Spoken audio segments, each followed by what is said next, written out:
Uhali gani mtazamaji wa Kisima cha Uzima TV, karibu katika taarifa ya habari. Msomaji wako ni Naomi Fumbuka na kwanza ni muhtasari wake. Waziri Mkuu akerwa na mianya ya upigaji. Wakulima wahimizwa kuzingatia virutubisho vya mazao. Vijana wapigwa msasa kuhusu madawa ya kulevya. Na kimataifa, Korea Kaskazini kuja na silaha za siri. Habari kamili. Iringa. Serikali imesema itafanya maboresho ya sheria na mifumo ya uwajibikaji katika utumishi wa umma ili kuwabaini na kuwachukulia hatua watumishi wanaotumia mianya ya kiutendaji kujinufaisha wao wenyewe.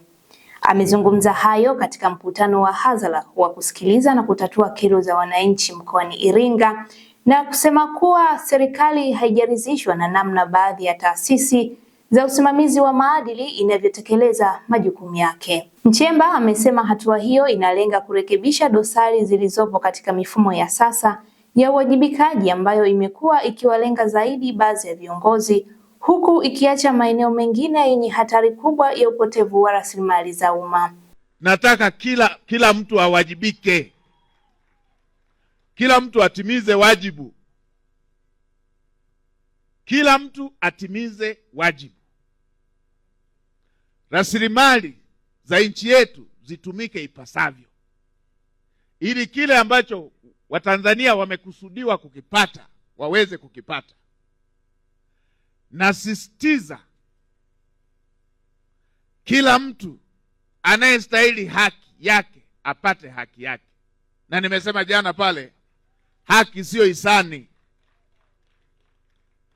Haki siyo hisani. Dar es Salaam. Mkurugenzi mtendaji wa Mamlaka ya Udhibiti wa Mbolea Tanzania TFRA Joel Laurent amewataka wakulima nchini kuzingatia virutubisho vinavyohitajika kulingana na afya ya udongo na mahitaji ya mazao yao. Laurent ametoa wito huo wakati wa ukaguzi wa ghala ya kampuni ya OCP Tanzania Limited. Ameeleza kuwa matumizi sahihi ya mbolea huchangia kuongeza tija katika uzalishaji wa mazao. Amesema kupitia kampeni ya Mali Shambani, TFRA imeendelea kutoa elimu kwa wakulima kuhusu umuhimu wa kupima afya ya udongo na kuchagua mbolea kulingana na virutubisho hivyo. Waandishi wa habari, hapa tuko kwenye ghala la OCP.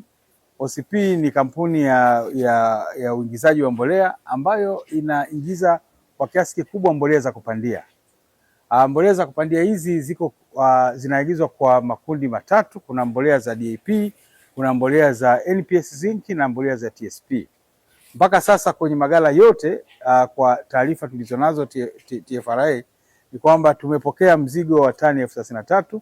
Hapa zimeshafika tani 12,000, lakini tani nyingine zinaendelea kupakuliwa bandarini. Tuna DAP karibu tani 20,000, alafu tuna TSP karibu tani 10,000. Kwa hiyo sisi tunataka kuhakikishia wakulima wetu tunapoingia katika msimu wa kilimo tuna stock ya kutosha ya kuweza kusaidia katika kupata zile mbolea za kupandia ambazo ni muhimu sana, na kama tulivyoeleza kwenye kampeni yetu ya Mali Shambani Silaha Mbolea, ni kwamba tunawasisitiza wakulima wetu waendelee kuangalia virutubisho vinavyotakiwa kulingana na hali ya afya ya udongo. Arusha. Mkurugenzi wa shirika la kuzuia matumizi ya dawa ya kulevya DAPO na mjumbe wa kamati ya maandalizi ya kongamano la vijana wa Afrika Mashariki Sulaha Nyembo amesema kongamano hilo limetoa nafasi kwa vijana kushiriki kikamilifu katika kufuata suluhisho la changamoto ya matumizi ya dawa ya kulevya na kuimarisha juhudi za kukinga dhidi ya madawa hayo. Nyembo amesema hayo jijini Arusha wakati wa kongamano hilo ambalo limekusanya vijana kutoka nchi mbalimbali za Afrika Mashariki, kwani ni kundi linaloguswa zaidi na athari ya matumizi ya dawa ya kulevya. Hivyo jukwaa hilo limelenga kutoa uzoefu, kujifunza mbinu bora za kinga na kujenga mtandao wa ushirikiano wa kikanda katika mapambano dhidi ya dawa hizo. Iringa.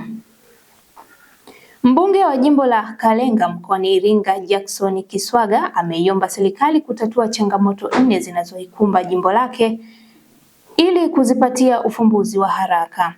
Changamoto hizo zikiwa ni pamoja ya migogoro ya ardhi, upungufu wa vituo vya afya, uhaba wa mabweni ya wanafunzi wa kike na changamoto za maji ambazo ameziwasilisha leo mbele ya Waziri Mkuu wa Jamhuri ya Muungano wa Tanzania Dr. Mwigulu Nchemba katika mkutano wa hadhara uliofanyika kata ya Ifunda jimboni Kalenga. Kiswaga amesema pamoja na mafanikio makubwa yaliyopatikana ndani ya miaka 5 iliyopita, bado wananchi wa Kalenga wanakabiliwa na changamoto zinazohitaji uingiliaji wa serikali ili kuharakisha maendeleo.